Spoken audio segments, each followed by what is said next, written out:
Well, we're here for another group of coaches that we've got to meet, and the Commanders have brought a whole bunch of coaches in here, David, and it seems like that they're assembling a group that's going to be able to hit the ground running really fast today. So how did you just see, listening to the coaches today, what was your takeaways? I think the biggest thing, they all echoed the style of play, right? And starting with Adam Peters and starting with Coach Quinn when he came in, and just kind of getting a grip for what kind of team you're going to see. You're going to see explosion. On defense, you're going to see violence, which, look, you shouldn't be out there aiming to hurt people, but sometimes it happens. It's a violent sport, but you need to embrace that violence, right?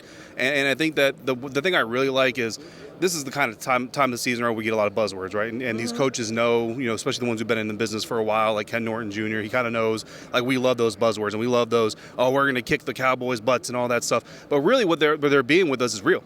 You know what I mean? And I appreciate that about them, because Ken Norton Jr. specifically told you, the coaches have to get together first. Coaches have to get on the same page before we can expect the players to get on the same page. And I think that is so important, because everybody wants to know, what does Coach Norton think about Jamin Davis? What does Coach Simmons think about, Emmanuel Forbes? And we did ask those questions, but to a man, they're all saying, we got to get together on the same page as a staff, as a group, to know what we want to do as a team before we can expect anything from our players. And I think that's real, and it's incredibly important at this stage in the offseason. Just talk a little bit about coming to Washington and where you see yourself and the strengths that you bring here to this coaching staff. Well, it's good to be in the DMV. I'm excited about the opportunity. I think just having some experience inside the division, I think is a strength. You have some familiar with the opponents, because you've been going against them, so you kind of know what you're getting, as opposed to having to learn the division. So some of the personnel, some of the schemes. I think just some experience of being in various different teams, like the last individual I spoke with talked about having experience with Josh Allen in Buffalo, Daniel Jones in New York, just to name a few of the guys. So you can kind of have an idea how you want to handle different quarterback skill sets, how you want to adjust your scheme to either protect those guys or to highlight their strengths. I think those are some of the things, just having been around different types of guys, lends itself to having kind of a plan in the back of your head, whoever the quarterback winds up being. You talked about protection. Offensive line has been a Achilles heel with this Washington organization for a while. They gave up 65 sacks, I think, last year. Could you talk a little bit about how you see the offensive line progressing forward, moving in the right direction? Right. Well, I don't care what team you're with. Protection and offensive line play is always a hot topic. One, there's not enough linemen to go throughout the league. It's often a position where there's a lot of injuries. So really you're talking about a position that needs to be continually developed, because you're going to miss a guy and you're going to have to insert somebody else. It's a position where you want to have continuity, but you already know you're not going to have it. So how do you minimize that? Yeah. I've been in some places where that's always been a topic, and there are years where you can kind of solve the issue that year, and then it might pop its head up again the next year. So you're always kind of making sure that, hey, how do we have the guys in the wings waiting to kind of minimize that when it happens? Because it's going to happen. Yeah. More often than not, you're going to have to make some changes. Very rarely, and I think maybe there was, if I remember correctly, there was less than 5 teams. I want to say there were 3 teams that their starting line played the whole season. Yeah. Right? So that's the rarity. All right, so what are you going to do when it happens? You just got to keep preparing guys in the wings to be ready to step in and try to perform it at a high level, and make sure that there's not a drop-off when you don't have your starting 5. So those are things you want to start working on in the offseason. You want to work all the way through training camp. All right, the big thing is, what are you going to do when there's an injury? What are you going to do when you have a replacement in?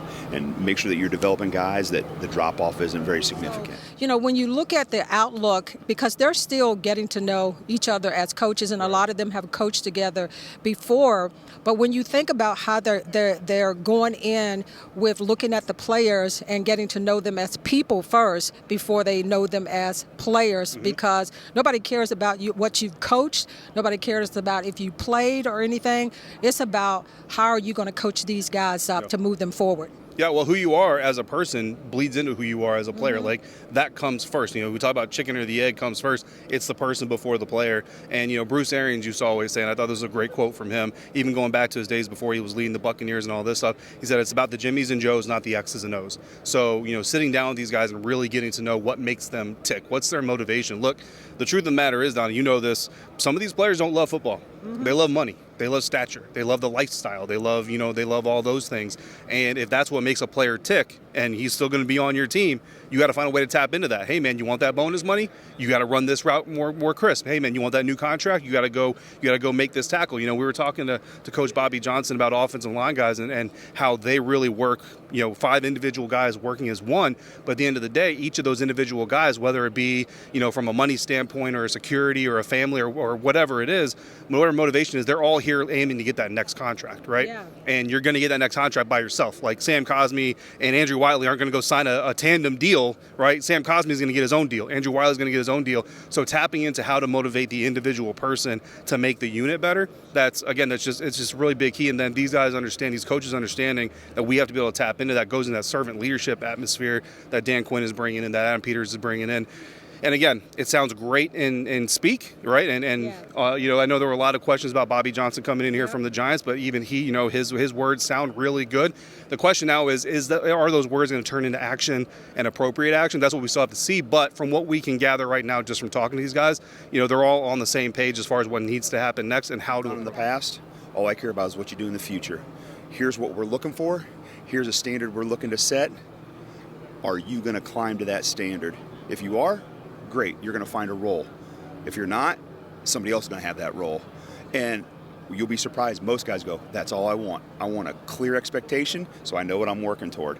And that's really what we're trying to set here. Here's what the expectation is. And a lot of guys in this league, to get to this level, you got to be a driven guy. If you know what your expectation is, a lot of guys will strive to reach that. You know what I mean? And that's what, that's what the message is going to be. I've had some limited conversations with guys, just introductory, hey, how you doing? Hey, when you come in the building, come by and see me. But that's going to be the message, and it's not going to be different from guy to guy. It's going to be consistent across the board. You look at the players that you've got right now on the roster, offensive linemen. Do you think that you've got a lot of the pieces, or do you think that there's a lot of work to be done yet? Well, there's always a lot of work from it, but for a lot of different reasons. Based on what I said, I think it's still too early to call that. It's too early to formulate a picture. Do I think there's promise? Yes, but there's still more interaction that needs to be happened to paint a clearer picture. A lot of times with the offensive line in particular, you got to see how those guys what's the climate of the room when they're all together. Yeah. You know what I mean? It's different than meeting with like a quarterback where it's one guy and he plays by himself at his position. It's how do the linemen interact with one another? How does this guy play next to this guy? How does this guy at center, who's more confident making call? Those are all things you got to see, and you got to get them around one another. There's going to be a little bit of a time where I'm just observing, kind of watching and kind of seeing, and then that starts to formulate the picture. Offensive line it's not going to be one of those ones where like, hey, at the end of March we're going to go, this is where we're at and this is where we need to go. It's one of those ones where it goes all the way through the off season. It gets into training camp, and you kind of get an idea right before that first game, like, I think this is where we're heading. And then after that first game, you got a much better understanding. So I'd like to find out sooner rather than later, but I think there's promise.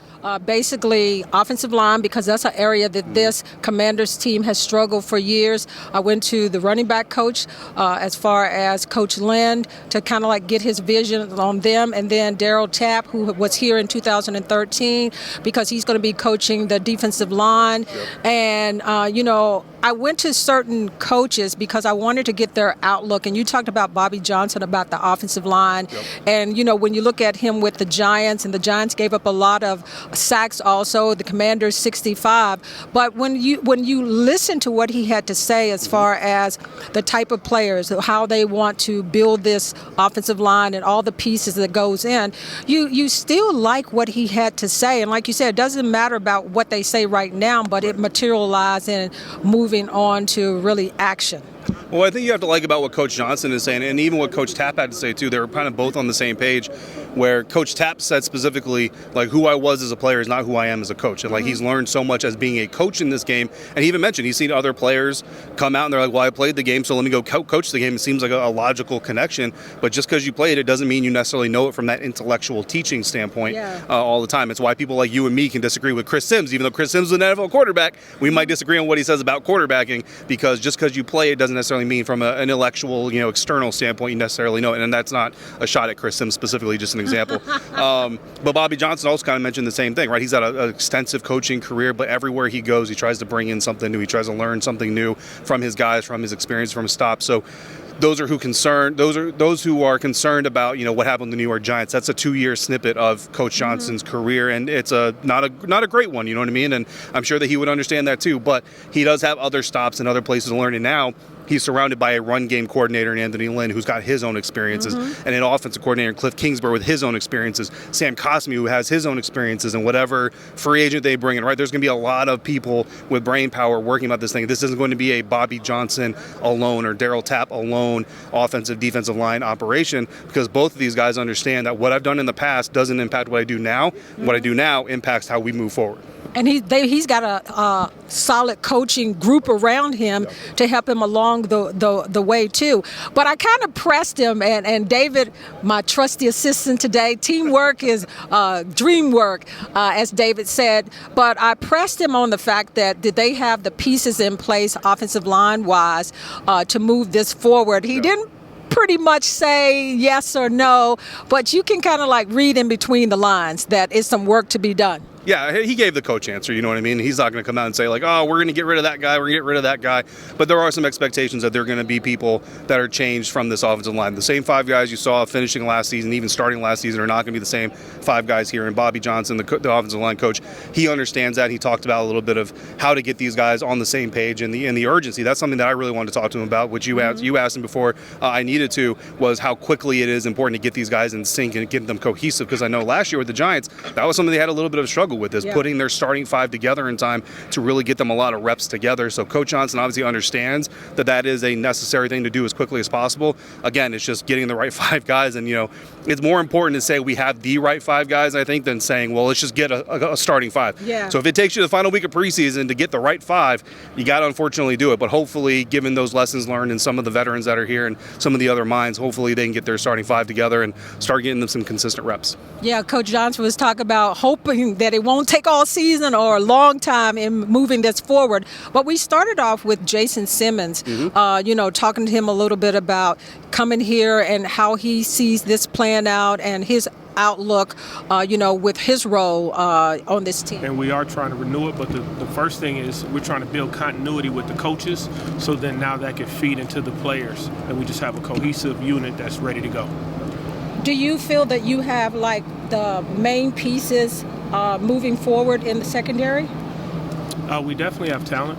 The one thing that I'm here to do is to coach the guys that's in the room. Adam and his staff are here to evaluate at this point. We're just trying to get the defense together, get the structure together, get the culture together for when the players do get here. What are you hoping to bring as far as your style of coaching? What do you hope to see in this secondary? You look at them last year, even with all the talent they had, probably didn't play up to par, but what are you hoping to instill with your type of play or coaching?